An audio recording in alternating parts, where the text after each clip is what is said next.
अब बात करते हैं कि हम असत्य क्यों बोलते हैं, सत्य क्यों नहीं बोल पाते। तो इसलिए नहीं बोल पाते क्योंकि हमने देखा है कि जैसे कि बच्चे हैं, बच्चे कभी झूठ नहीं बोलते, कम बोलते हैं। तो वो क्यों बोलते हैं? क्योंकि उन्हें भोग के प्रति आकर्षित नहीं है वे उन पे जैसे देखो कुछ कार्य नहीं, वे तो खेलते हैं बच्चे। तो उन पे जब कार्य नहीं कुछ, तो मैं हर कार्य को जो भी उन्हें मिल जाए उसको ये देखते हैं कि ये मैं खेल पाऊँगा नहीं, ये इसमें मैं मुझे महारत हासिल होगी नहीं। तो इसलिए हमें भी ऐसा ही होना चाहिए। हमें ईश्वर से युक्त होकर के हमें पता करना चाहिए कि जो ये कठिनाइयाँ आई है, क्या हम इसके योग्य हैं? क्या हम इसको ईश्वर की सहायता से पार कर पाएंगे? क्या हम ईश्वर से इतनी सामर्थ्य ले पाएंगे? क्या हम ईश्वर का विज्ञान धारण कर पाएंगे जिससे इस कठिनाई को दूर हो जाए ये कठिनाई दूर? तो ये प्रश्न करने चाहिए। तो फिर हम भोग के प्रति आकर्षित नहीं होंगे और फिर हम कभी भी असत्य नहीं बोलेंगे। हम सदा सत्य ही बोलेंगे। वो इसलिए क्योंकि बच्चे हमेशा एक चैलेंज के तौर पर खेलते हैं। तो ये बच्चों से हमें ये सीखनी चाहिए। और आगे थोड़ा इस विषय को और गहराई से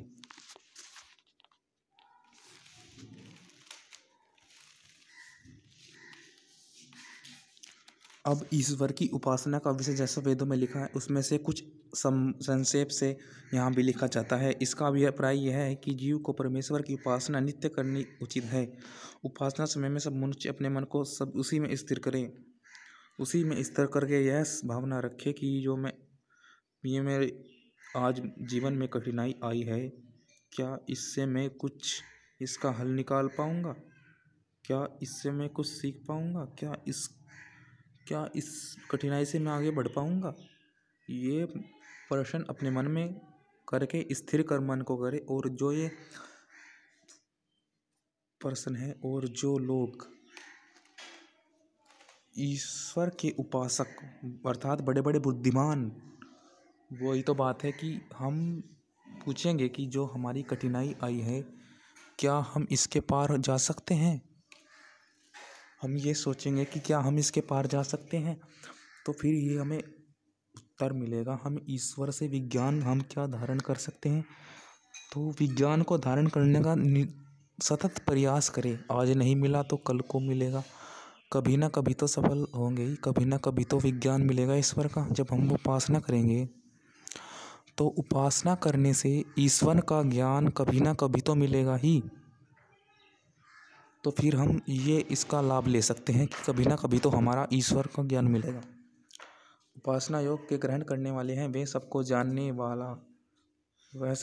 वाला है, हमको भी जिताएगा, सबसे बड़ा है, हमको भी मार्ग में बड़ा करेगा, हमको भी आगे बढ़ और सब विद्याओं से युक्त जो परमेश्वर है उसके बीच में अपने मन को ठीक ठीक युक्त करके तथा अपनी बुद्धिवृत्ति अर्थात ज्ञान को भी सदा परमेश्वर ही में स्थिर करते हैं।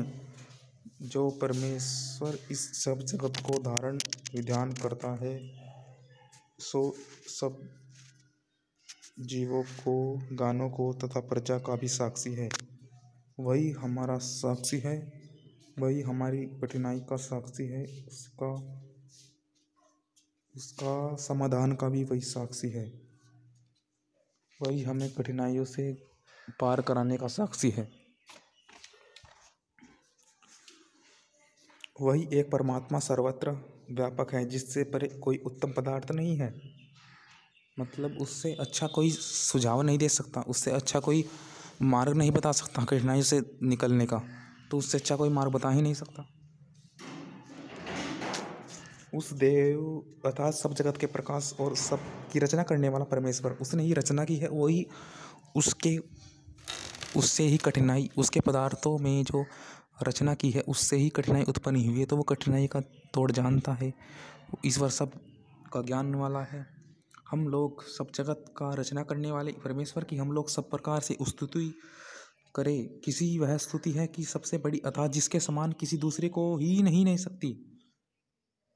उसकी स्तुति ऐसे करें कि हम विज्ञान को सोचें, हम ऐसे सोचें कि उसके पदार्थ हैं और वो जान रहा है, वो साक्षी है वो हर छोटी छोटी बात को जानता है। तो हम भी अपने छोटे छोटे जो हमने गलती की है, तो हम कुछ ऐसी ऐसी योजनाएं बनाएं जिससे और उपासना करें, ईश्वर का ध्यान करें, जिससे हम जो छोटी छोटी गलतियां हैं, जो छोटी छोटी हमारी क्या हमने गलती की जिससे हमारे मार्ग में बाधा आई, कि हमारे मार्ग में बाधा क्यों आई, ये छोटी छोटी चूक क्या रही, वो उसको देखने से पता लगता है, उसको उपासना करने से पता लगता है कि ये हाँ छोटी छोटी ये कमी रह गई।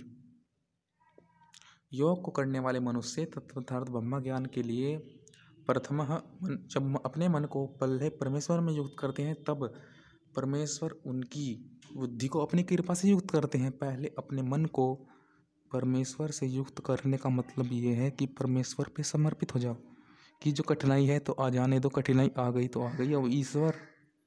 अब ईश्वर के पास देखो, ये सोचो कि हाँ ईश्वर हमें अपने आंगन में लेगा, बोले हमें पे कठिनाई हो गई, कठिनाइयों के बाद हमें वो शांत करेगा, हमको अपने आंचल में हमें वो शांत कर देगा। तो हम शांत हो जाए उसके उसके विचार से, ईश्वर के धारणा से, अपने मन को उसमें स्थिर करके हम शांत हो जाएं। हम शांत होंगे तो हम आराम आराम से हमें अपनी गलतियाँ, आराम आराम से हमारी कठिनाइयाँ, आराम से हमारे क्लेश सब नष्ट हो जाएंगे, हमारे सब मार्ग उचित हो जाएंगे। धावन धावन करते पृथ्वी के बीच में योगी का यही प्रसिद्ध लक्षण है।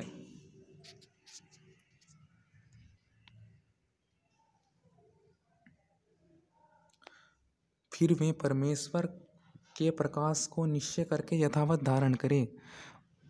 ये प्रकाश जो ईश्वर का है उसको धारण इस भांति करें कि उस धारण के प्रकाश से कोई अच्छा प्रकाश ही नहीं है,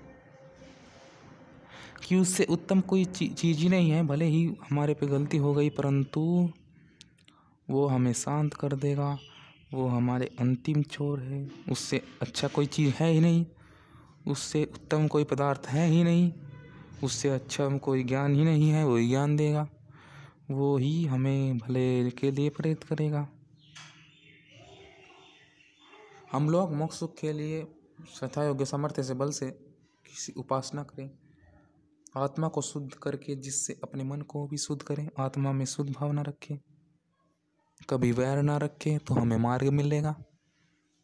जब आत्मा में इतना वैर रखते हैं आजकल, तो फिर कहाँ उचित मार्ग मिल पाएगा। इसी प्रकार देव विद्वान भी ऐसा ही करते हैं। विद्वान भी लालच नहीं करते, विद्वान भी अपने प्रयास को सफल बना के उससे निर्वृत हो जाते हैं। ये नहीं कि उससे लाभ लें, प्रयास को बस जांचते हैं, अपनी प्लानिंग को, अपनी योजनाओं को जांचते हैं कि ये ठीक है नहीं, अगली योजना पे चले जाते हैं। उस योजना पे निर्भर उस पे ही अड़े नहीं रहते और उस योजना को आगे गति देते हैं, अगली योजना को ट्रांसफ़र हो जाते हैं।